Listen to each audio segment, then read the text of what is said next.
ये सीबीएसई का sample paper है 2023-24 का, जो अभी रिसेंटली रिलीज हुआ है। तो इस पूरे पेपर को हम लोगों को डिस्कस करना है, तो इसको हम लोग अलग अलग सेक्शन में डिस्कस करेंगे। तो आज के वीडियो में हम लोग ऑब्जेक्टिव 10 प्रॉब्लम्स डिस्कस करेंगे, मींस 1 to 10। तो चलिए 1 to 10 प्रॉब्लम्स क्या हैं और उनका सोल्यूशन क्या होगा उसको हम लोग चेक कर लेते हैं।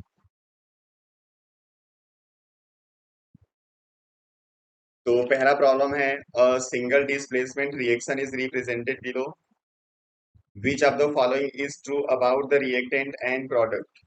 यहाँ पे आर इन प्रोडक्ट इसका नेचर बताना है, और पी आर की stability as compare with the P Q. तो सबसे पहले जब पी क्यू रिएक्शन करके पी आर में कन्वर्ट हुआ तो हमेशा रिएक्शन तभी होता है जब कोई स्टेबल प्रोडक्ट बनता है। मीन्स पी आर की स्टेबिलिटी पी क्यू से ज्यादा होनी चाहिए, मतलब पी आर आपका मोर स्टेबल होना चाहिए। तो मोर स्टेबल में पहला ऑप्शन और तीसरा ऑप्शन है, इसी में से कोई सही होगा।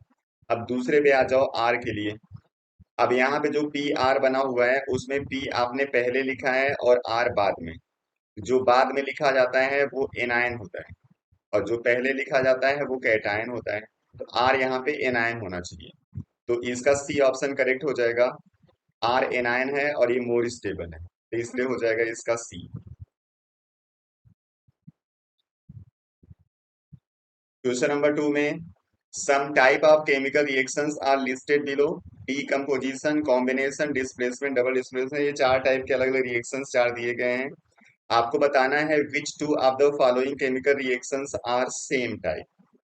यहाँ पहले वाले रिएक्शन में देखो, यहाँ पे दो आयंस, यहाँ पे दो आयंस, दोनों अपने आप को इंटरचेंज कर रहे हैं, मतलब ये डबल डिस्प्लेसमेंट रिएक्शन है। MgHCl से रिएक्शन करके MgCl2, ये आपका डिस्प्लेसमेंट रिएक्शन है। CH4O2 के साथ रिएक्शन करके दो कंपाउंड बना रहे हैं, इसको आप ऑक्सीडेशन रिएक्शन बोल सकते हो, बर्निंग बोल सकते हो, कुछ भी बोल सकते हो। 2KOH H2SO4 K2SO4, यहाँ पे भी दोनों के जो आयंस है वो इंटरचेंज हो रहे हैं, ये डबल डिस्प्लेसमेंट रिएक्शन है। सेम रिएक्शन आपको पी दिख रहा है और एस, इसलिए ऑप्शन पी एस वाला देख लो कौन सा है, ये डी करेक्ट हो जाएगा। Neetu has two test tube containing dilute hydrochloric acid and dilute sodium hydroxide solution, but they not labeled. Adding which of the following solution to the test tube will help her to identify the acid and base solution? Vinegar, baking soda और sodium chloride में क्या add करेगी वो, जिससे पता चल जाएगा कि उसका HCl कौन सा है और NaOH कौन सा है।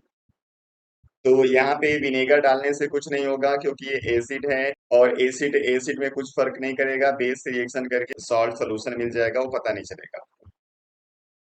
सोडियम क्लोराइड भी एक आपका न्यूट्रल है, उससे पता नहीं चलेगा। बेकिंग सोडा से आपको पता चलता है, क्योंकि जब बेकिंग सोडा रिएक्शन करता है NaHCO3 HCl से, तो पहले ये बनाता है NaCl और H2CO3 मीन्स कार्बोनिक एसिड, और ये कार्बोनिक एसिड डिकम्पोज हो जाएगा तो बनाएगा H2O और CO2।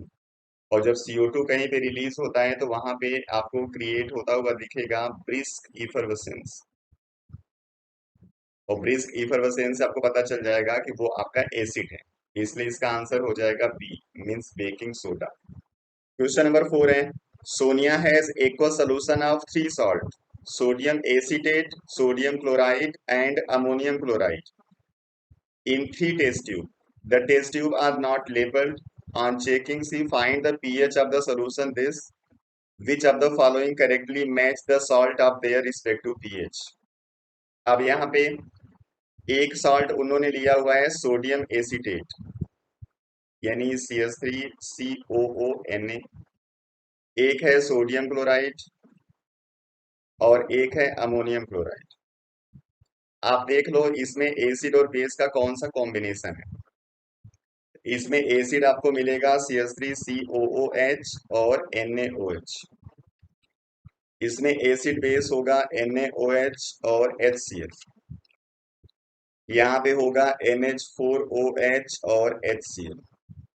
इन दोनों में ये HCl स्ट्रांग एसिड है, इसलिए ये एसिडिक सोल्यूशन होगा। इसमें स्ट्रांग बेस स्ट्रांग एसिड दोनों स्ट्रांग है, इसलिए ये न्यूट्रल नेचर शो करेगा। और यहाँ पे ये वीक एसिड और ये स्ट्रांग बेस है, इसलिए इसका जो नेचर होगा वो बेसिक होगा। तो एक यहाँ पे एसिडिक है, इसका पीएच लेस होगा। ये न्यूट्रल है, पीएच इंटरमीडिएट, और बेस है पीएच हाई। अब चेक कर लो कौन सा ऑप्शन सही होगा। NH4Cl कम पीएच वाला होना चाहिए, यहाँ पे दो ऑप्शन में है। दूसरे नंबर पे NaCl, यहाँ पे ये वाला ऑप्शन दिख रहा है, तो ये एस सही हो जाएगा। अमोनियम क्लोराइड सबसे कम पीएच, फिर ये बीच में, और सोडियम एसिडेट का सबसे ज्यादा। ये एस सही है। अगला है, galvanization is a process of coating of iron article with a layer of zinc to prevent the iron from rusting. The iron is protected even if the zinc coating is scratched and iron is exposed.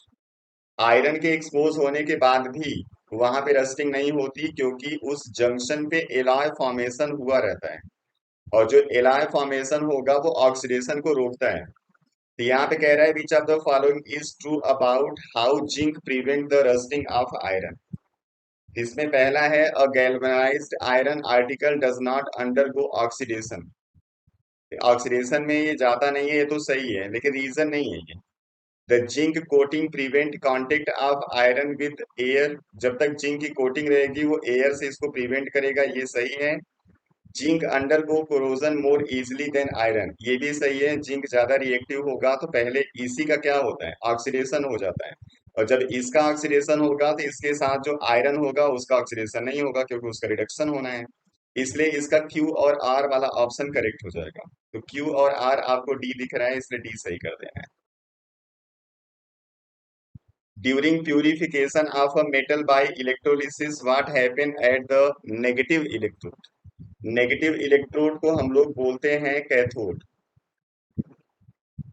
और positive electrode anode होता है, जिसपे हम अपना impure rod लगाते हैं।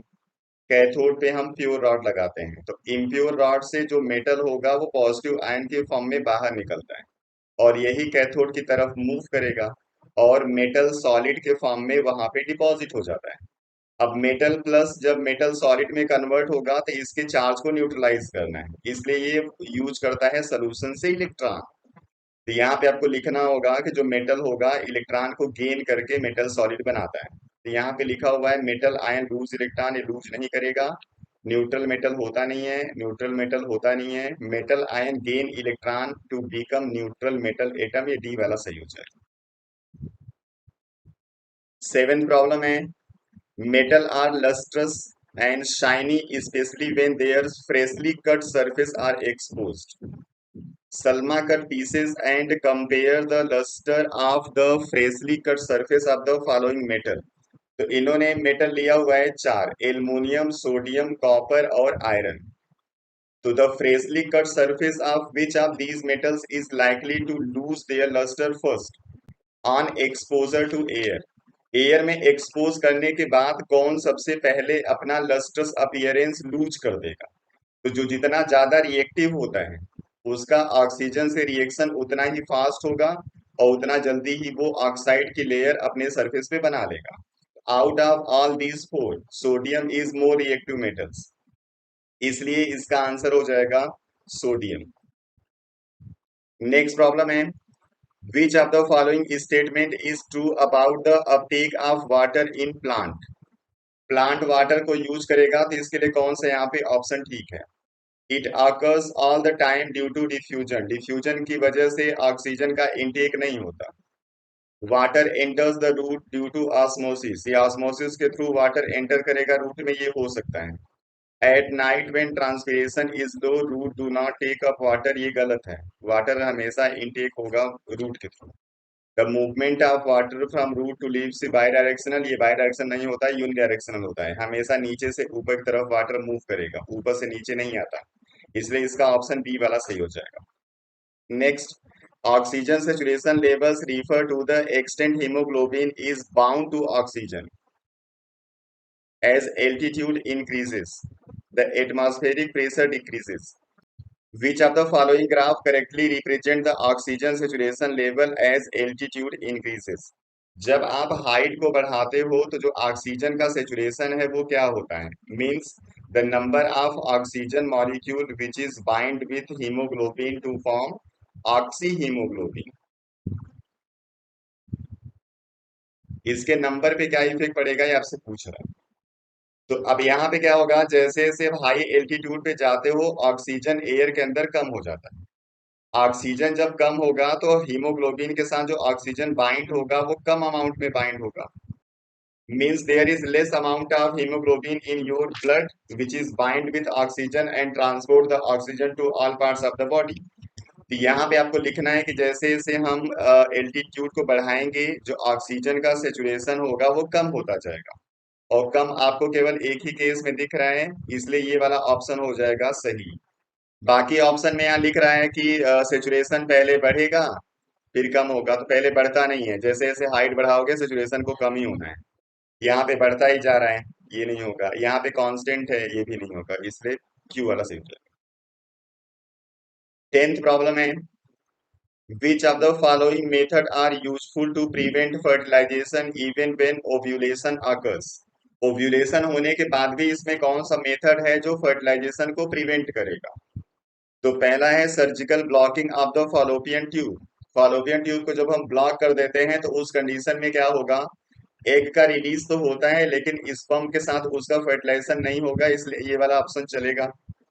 Copper T में क्या होता है, ओव्यूलेशन होता है लेकिन कॉपर टी क्या करेगा, यूट्रस का जो एटमॉस्फेयर है उसको इम्प्लांटेशन के लिए जो सुटेबल होता है वो उसके हॉस्पिटेबल इन्वायरमेंट को डिस्टर्ब कर देता है। यहाँ पे भी फर्टिलाइजेशन को रोकेगा लेकिन ओव्यूलेशन होता रहेगा। कॉन्डम भी क्या करता है, ओव्यूलेशन होगा लेकिन वहां पे स्पर्म और एग की मेटिंग को ये रोक देता है। लेकिन जो ओरल पिल्स है इसके बहुत सारे अलग अलग काम है, उसी में एक काम है इनहिबिशन ऑफ ओव्यूलेशन। ये ओव्यूलेशन को रोकता भी है, यानी ओव्यूलेशन को होने नहीं देगा। क्योंकि वहां पे क्या होता है, जब ग्रेफियन फॉलिकल स्टिमुलेट होगा, ये ग्रेफियन फॉलिकल क्या करता है, एग को रिलीज करता है और अपने कन्वर्ट हो जाता है कार्पस ल्यूटियम में।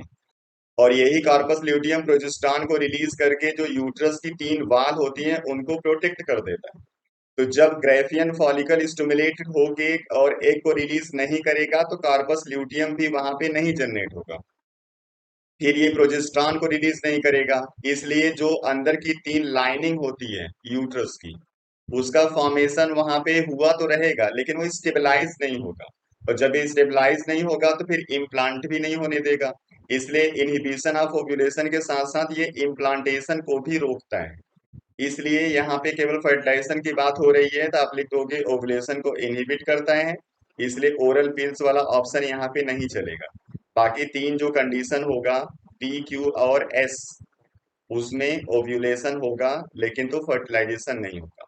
आर वाले में ओव्यूलेशन भी नहीं होगा और यहाँ पे ओव्यूलेशन बोल रहा है कि होना चाहिए, तो इसलिए इसका हो जाएगा सी ऑप्शन। चलिए, इसके 10 नेक्स्ट प्रॉब्लम के साथ फिर नेक्स्ट वीडियो में मिलेंगे हम लोग। आप लोग पढ़ते रहिए। Thank you.